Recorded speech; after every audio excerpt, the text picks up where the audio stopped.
టీడీపీలో విలీనం చేసేలా కనిపిస్తోంది. ఉపేక్షిస్తే లాభం లేదు, మన గళం విప్పాలి, కాపులు ఉనికిని చాటాలంటూ లేఖ.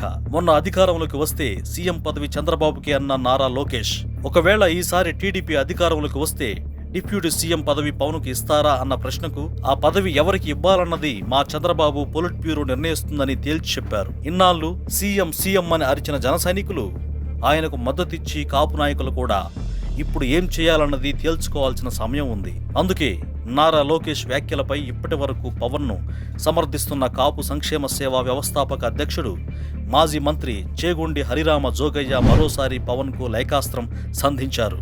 ప్రస్తుతం రాష్ట్రంలో జరుగుతున్న సామాజిక పరిణామాలు బాధ కలిగిస్తున్నాయి. ఈ పరిణామాలు కాపు సామాజిక వర్గ ఉనికికి ముప్పు తెచ్చేలా, మున్ముందు మనల్ని మరింత ఆత్మరక్షణలో పడేసేలా ఉన్నాయి తప్ప కాపులకు ఏమాత్రం మేలు చేసేలా లేవు. ఇన్నాళ్లు లెక్క వేరు, ఇక నుంచి వేరు. ఇప్పుడు మరోసారి చంద్రబాబు చేతిలో మోసపోవడానికి కాపులు సిద్ధంగా లేరు. కాపులకు అండగా నిలబడతానని భావించిన పవన్ చంద్రబాబు పంచన చేరి కాపుల ఆత్మగౌరవాన్ని తాకట్టు పెట్టాడు.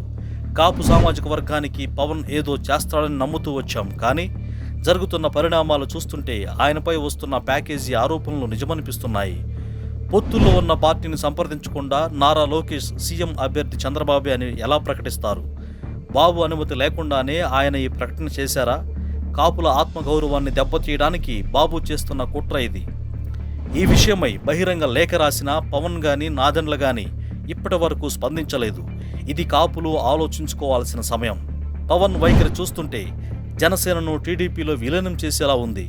ఇక మనం ఉపేక్షిస్తే లాభం లేదు.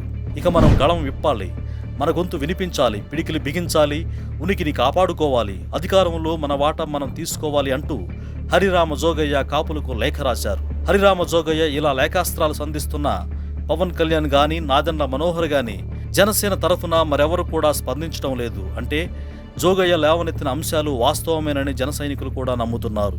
ఈ వ్యవహారం జనసేనలో ఎలాంటి పరిణామాలకు దారితీస్తుందో చూడాలి. Please subscribe .news.